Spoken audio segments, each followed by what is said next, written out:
Welcome to day 32 of the Gospel of John book club. And in today's reading, are you suffering from death and theft? I like that one. Okay. I want to see what you got in store for us. All right, let's get into it. So we're reading John chapter 10, verses 1 to 21. I tell you the truth, anyone who sneaks over the wall of the sheepfold rather than going through the gate must surely be a thief and a robber. But the one who enters through the gate is the shepherd of the sheep. The gatekeeper opens the gate for him, and the sheep recognize his voice and come to him. He calls his own sheep by name and leads them out. After he has gathered his own flock, he walks ahead of them, and they allow him because they know his voice. They won't follow a stranger. They will run from him because they don't know his voice. Those who heard Jesus use this illustration did not understand what he meant, so he explained it to them. I tell you the truth, I am the gate for the sheep.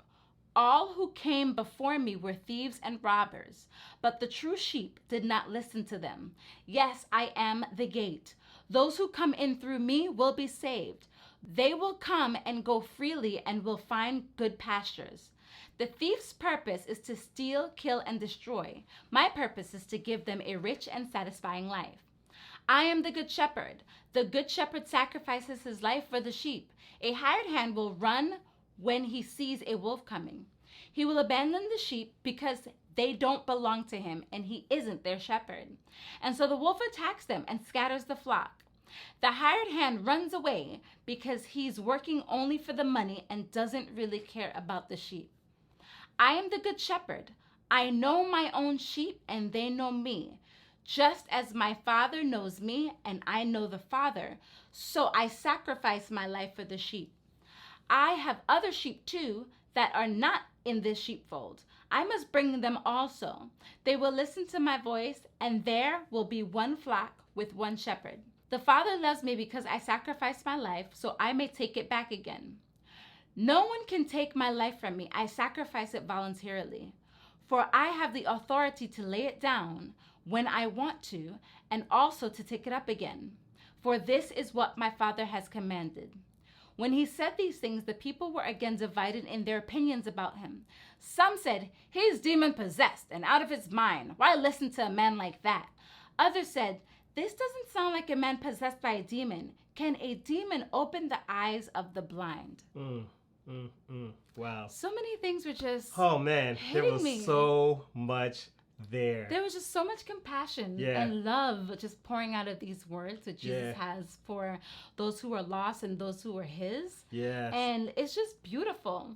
But I'm wondering, who are the hired hands he's talking about?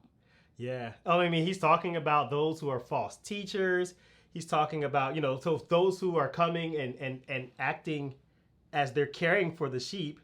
And truly, when life starts to get hard, when things start to fall apart, when money gets low, when there's death and destruction, when your joy is robbed, when things are still...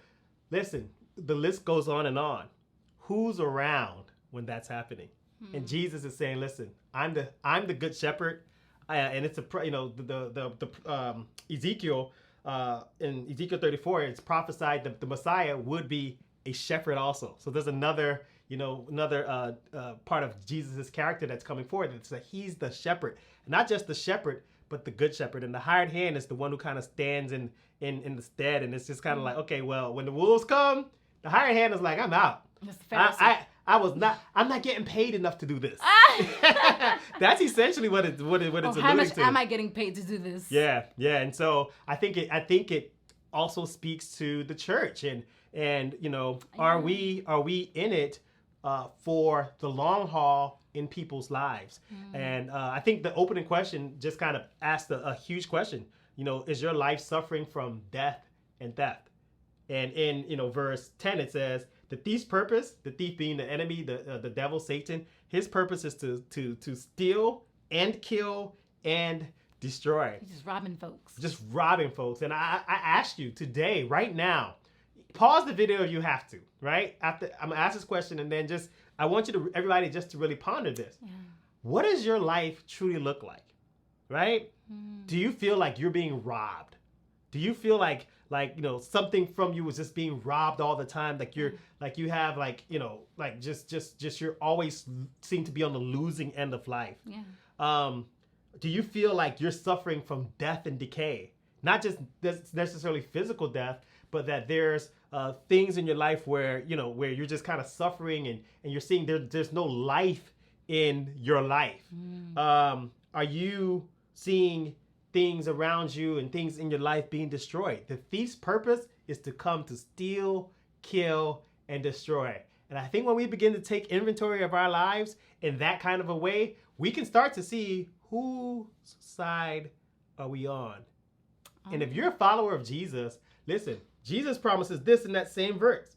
He says, my purpose is to give them a rich and satisfying life.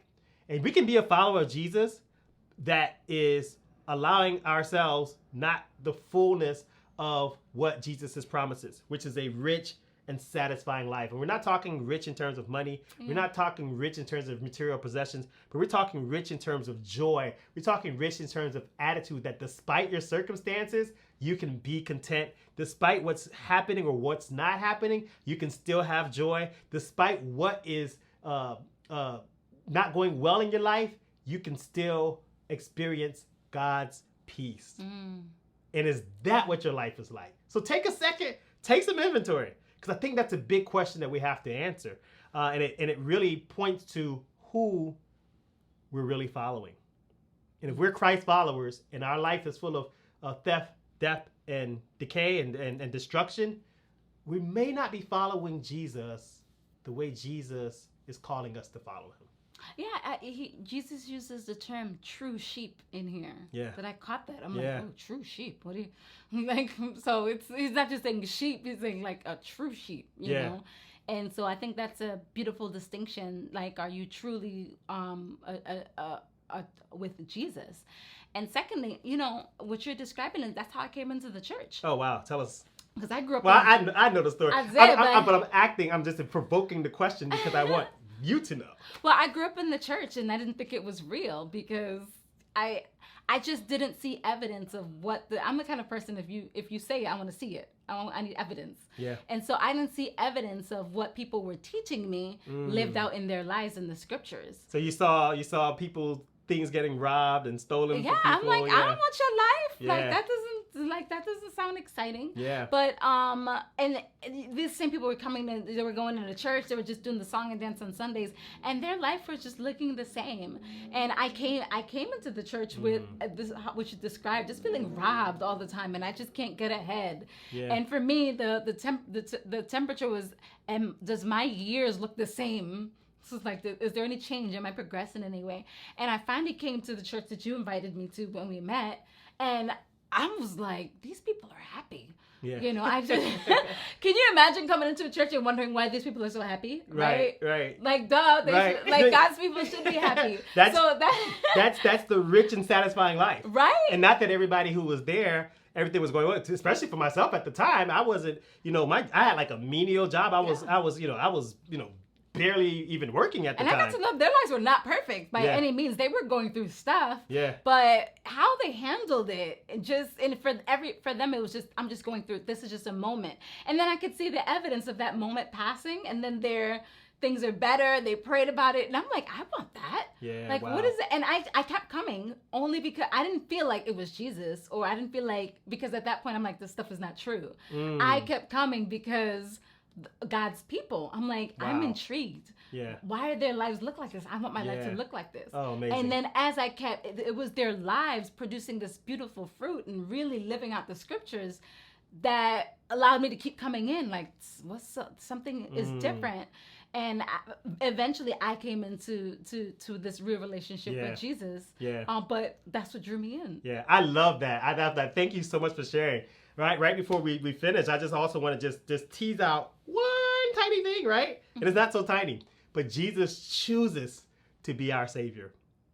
Yes. He chooses to be our Savior. He surrenders all his power. He lays down his life, and then he uses later all of his power to bring his life back, raise his life back up again. Only Jesus. And I love how he says like, nobody, they're going to arrest me, they're going to put me on the cross. He's like, nobody takes my life from me. I lay it down voluntarily. And he does it for you.